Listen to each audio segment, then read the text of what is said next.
Hi everyone, welcome to my channel education file. और इस video में हम पढ़ने वाले हैं advance organiser model of teaching के बारे में। तो ये पर्टिकुलर वीडियो है बीएड के लिए, और ये जो भी मॉडल्स होते हैं ये होते हैं लर्निंग एंड टीचिंग सब्जेक्ट में। तो एमडीयू के अंदर तो ये नहीं है, लेकिन जिस यूनिवर्सिटी में भी ये मॉडल है तो प्लीज़ आप ये वीडियो देख सकते हो। तो एडवांस ऑर्गेनाइजर मॉडल दिया था डेविड ऑस्पेल ने। ये अमेरिकन एजुकेशनल साइकोलॉजिस्ट थे, और अपने एकेडमिक्स ख़त्म होने के बाद भी इन्होंने अपनी जो लाइफ है ज़्यादा वो साइकेट्री एंड साइकोलॉजी को दी, और काफ़ी रिनोन साइकोलॉजिस्ट रहे हैं। ये जीन पियाजे के काम से बहुत ज़्यादा प्रभावित थे, और कैसे, जैसे जीन पियाजे ने बताया था स्कीमा, या कैसे बिल्डिंग ब्लॉक्स होते हैं, हम कैसे इन्फॉर्मेशन को स्टोर करते हैं, या हमारा माइंड कैसे इन्फॉर्मेशन को स्टोर करता है, तो उससे बहुत ज़्यादा प्रभावित थे, और उसी से रिलेटेड काम इन्होंने भी बताया। राइट, जब आप पढ़ोगे इस मॉडल के बारे में आगे तो आपको पता चल जाएगा कि क्यों ये जीन पियाजे से प्रभावित थे।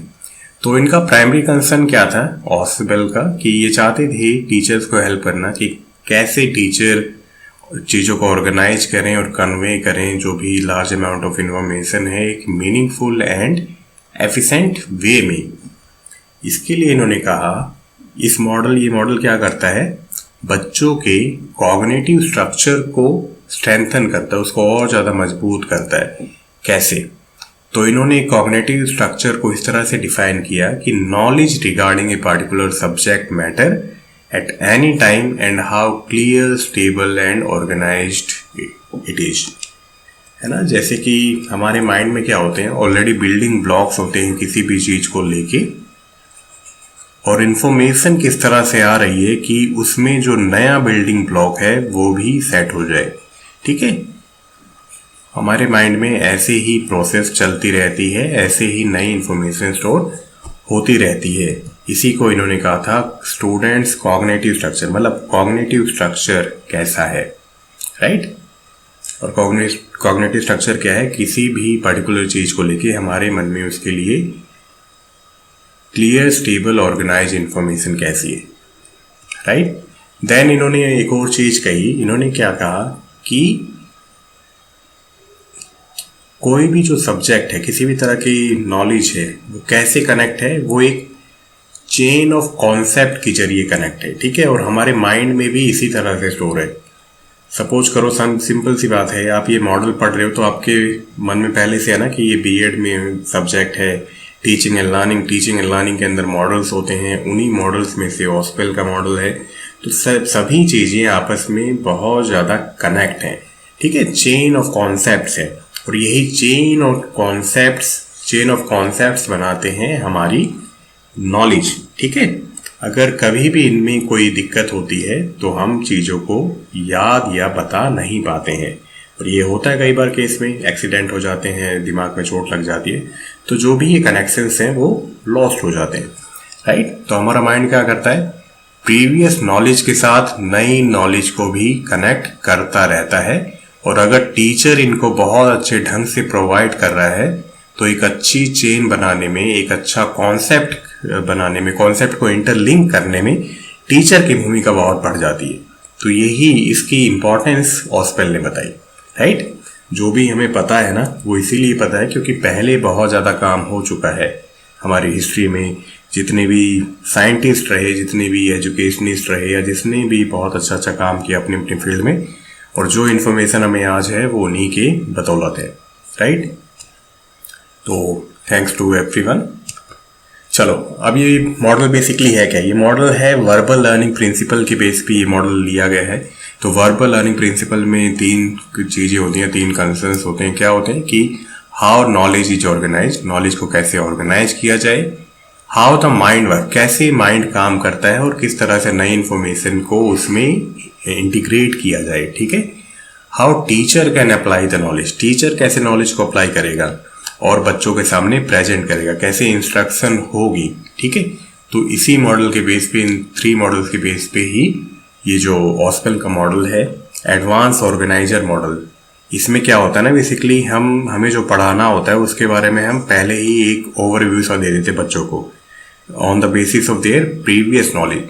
तो बच्चे उसको एज ए होल एक्वायर करते हैं और एक कनेक्शन बनाते हैं अपने प्रीवियस नॉलेज के बेस पे और जो भी वो आगे सीखने वाले हैं। ठीक है, तो एक लिंक बनाने में, एक चेन ऑफ इवेंट्स बनाने में मदद मिलती है और इसको स्टोर करना भी इजी हो जाता है, राइट। क्योंकि सभी ने यही कहा है कि अगर इंफॉर्मेशन को बहुत अच्छे ढंग से स्टेप वाइज मैनर में हम प्रेजेंट करते हैं तो उसको स्टोर करना, उसको समझना बहुत ज़्यादा इजी हो जाता है। तो इसीलिए इंटरलिंक मैनर में इवेंट्स को ऐसे प्रेजेंट करना कि उनका आपस में कोई कनेक्शन है, ठीक है, लेकिन उनका प्रीवियस नॉलेज से लिंक होना चाहिए। ऐसा नहीं है कि हम बच्चों को इतनी नॉलेज है और हम डायरेक्ट उनको इतनी दे दें। हमें एक मीनिंगफुल मैनर में उनको, एक सिस्टमेटिक मैनर में उन्हें चीज़ें प्रोवाइड करनी है। चलो, इस मॉडल में क्या होता है, तो टीचर रिकॉल करता है प्रीवियस नॉलेज की बच्चों की, देन नया कॉन्सेप्ट देता है, मतलब नई इन्फॉर्मेशन देता है। इसमें सभी में नॉलेज वर्ड ही था, लेकिन बेसिकली क्या होता है, हम इन्फॉर्मेशन देते हैं, बच्चे उसको अपने अपने माइंड में अलग अलग तरीके से स्टोर करते हैं। तो प्रीवियस नॉलेज को रिकॉल किया जाता है, नई इन्फॉर्मेशन दी जाती है on the basis of previous knowledge. ठीक है, सपोज करो किसी बच्चे को A to Z में से केवल A to D ही आता है, ABCD, तो टीचर को पता है कि भाई बच्चे को A to Z पूरा नहीं आता, ABCD ही आता है, तो उसके बेस पे अगली इन्फॉर्मेशन देगा। ठीक है, ताकि बच्चे को चीज़ें कनेक्ट कर पाने में आसानी हो। तो ये बेसिकली एक बहुत ही ज़्यादा सिस्टमैटिक मॉडल है जिसमें नई इन्फॉर्मेशन को पुरानी इन्फॉर्मेशन से लिंक करके पढ़ाया जाता है और इसको एक्सपोजिटरी मॉडल भी कहते हैं। इसमें बेसिकली दो अप्रोच होती हैं, comparative approach and expository approach. ठीक है, और इसीलिए इसको एक्सपोजिटरी मॉडल भी कहा जाता है। तो इसमें क्या करता है टीचर, एक होल कॉन्सेप्ट बताता है बच्चों को वर्बल इंस्ट्रक्शन के जरिए। स्टूडेंट इसको ग्रैप करते हैं एज ए होल, और जो भी उनके माइंड में जो चेन है उसको एनहेंस करने में उन्हें मदद मिलती है। ठीक है, तो बहुत सिंपल सा मॉडल है, ज़्यादा पजल होने की ज़रूरत नहीं है। चलो देन, कुछ प्रिंसिपल्स हैं, किन प्रिंसिपल्स पे बेस है ये, प्रिंसिपल्स ऑफ प्रोग्रेसिव डिफ्रेंसिएशन। तो क्या होता है, जो भी ओवरऑल आइडिया उसको प्रेजेंट किया जाता है और उसको डिफ्रेंशिएट करना भी सिखाया जाता है डिटेल्स में और स्पेसिफिक वे में, राइट। मतलब एज ए होल प्रेजेंट कर दिया, फिर उसके अलग अलग डिफ्रेंशिएशन भी बता दिए कि क्या क्या चीज़ें अलग हैं, क्या स्पेसिफिक है, क्या स्पेसिफिक नहीं है। Then principle of integrated reconciliation. Reconciliation का मतलब क्या है कि चीज़ों को रिकंसाइल करना, उन्हें फिर से दोहराना और नई चीज़ों को इंटीग्रेट करना। इसीलिए इसको कहा जाता है एडवांस ऑर्गेनाइजर मॉडल, क्योंकि जो आगे होने वाला है उसका पहले ही हमने एक ऑर्गेनाइजर प्रोवाइड कर दिया है। ठीक है, जब हम आगे होने वाले इवेंट का पहले ही ऑर्गेनाइजर प्रोवाइड कर देते हैं तो प्रीवियस नॉलेज के साथ उसको लिंक कर पाना हमें आसान हो जाता है।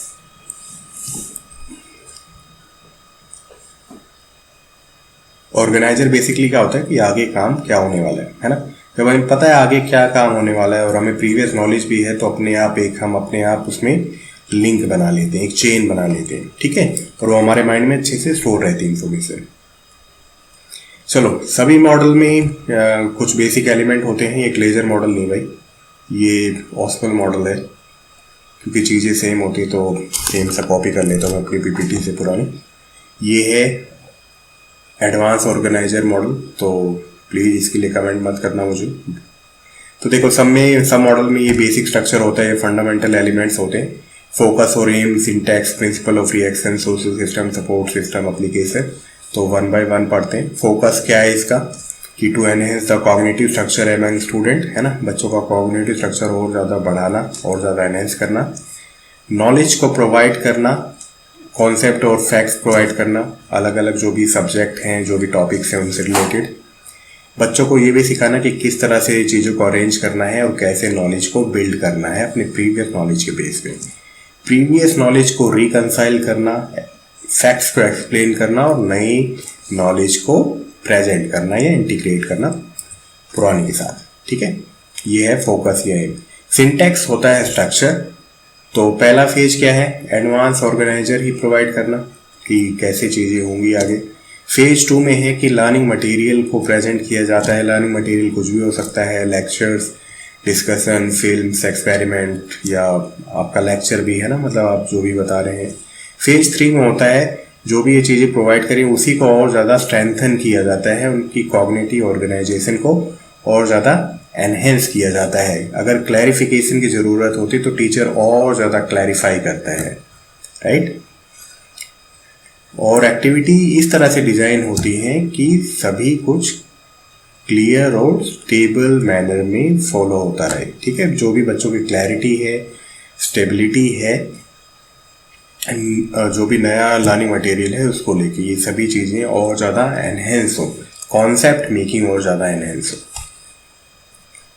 प्रिंसिपल ऑफ रिएक्शन, तो म्यूचुअल इंटरेक्शन होती है, टीचर बताता है, स्टूडेंट के कोई क्वेश्चन होते हैं तो वो भी चलते रहते हैं, ठीक है। सोशल सिस्टम थोड़ा ऑटोक्रेटिक होता है, इसमें टीचर की भूमिका ज़्यादा रहती है। हालांकि म्यूचुअल तो है लेकिन जो सिचुएशन है ना ओवरऑल वो टीचर ही संभालता है। फेज 2 एंड 3 में इंटरेक्शन होता है, लेकिन जो भी टीचिंग स्ट्रेटजी है, टीचिंग मेथड्स हैं, वो टीचर का पार्टिसिपेशन ज़्यादा रहता है। टीचर ज़्यादा एक्टिव भूमिका में है इस मॉडल में, है ना।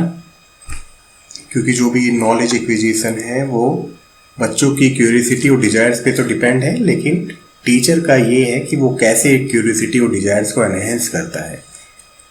एक अच्छा टीचर ही बच्चों की क्यूरियोसिटी और डिजायर्स को बढ़ा सकता है, ठीक है। सपोर्ट सिस्टम क्या है, सपोर्ट सिस्टम ये है कि जो भी लर्निंग मटेरियल हैं वो बहुत ज़्यादा अच्छे ढंग से ऑर्गेनाइज होनी चाहिए। एप्लीकेशन इस मॉडल की क्या है कि हम कोई भी एब्स्ट्रैक्ट कॉन्सेप्ट बहुत इजी तरीके से समझा सकते हैं अगर हम चीज़ों को बहुत स्टेप वाइज मैनर में अरेंज करेंगे और उसको अच्छे से प्रेजेंट करेंगे। देन ये मॉडल हमें हेल्प करता है कि हम कॉग्निटिव एम्स को हासिल कर सकें। सेलेक्शन, ऑर्गेनाइजेशन, प्रेजेंटेशन, एक्सप्लेनेशन भी और ज़्यादा अच्छे से एनहेंस किया जा सकता है। सोशलाइजेशन को बढ़ा सकते हैं हम इससे, है ना, क्योंकि हम जब इंफॉर्मेशन जो भी डाटा होगा उसको प्रेजेंट करेंगे तो बच्चों को और ज़्यादा कह सकते हैं कि वो इंटरेक्ट करें, ठीक है। और ये मॉडल हमें ये भी मदद करता है कि दूसरों के कॉग्निटिव स्ट्रक्चर कैसे हैं, कैसे वो चीज़ों को समझते हैं और उनसे हम सीख सकते हैं। Then critical thinking and cognitive reorganisation enhance करता है। जो भी हमारे में अंदर ऑलरेडी संज्ञानात्मक जो भी हमारा संज्ञान है उन चीज़ों को ज़्यादा एनहेंस करता है। जो भी कॉन्सेप्ट मेकिंग है इंडिविजुअल के माइंड में, उसको डिफरेंट स्ट्रेटजी के कारण हम उसको और ज़्यादा अच्छा कर सकते हैं। किस तरह से प्रीवियस नॉलेज के साथ लिंक बनाना है उसको और ज़्यादा एनहेंस कर सकते हैं, ठीक है। टीचर्स को हेल्प करता है कि लर्निंग मटेरियल्स को किस तरह से सिस्टमैटिक मैनर में प्रेजेंट किया जाए। तो ये एप्लीकेशंस थे और किसी भी क्लासरूम में ये हम अप्लाई कर सकते हैं, क्योंकि सभी जगह हमें क्या ज़रूरत पड़ती है, सभी जगह हमें ज़रूरत पड़ती है कि जो भी बच्चों के अंदर प्रीवियस नॉलेज है उसमें नई चीज़ों को कैसे अटैच किया जाए, ठीक है। ये चेन्स ज़रूर याद रखना और अपने सब्जेक्टिव पेपर में भी लिख के आना, ठीक है।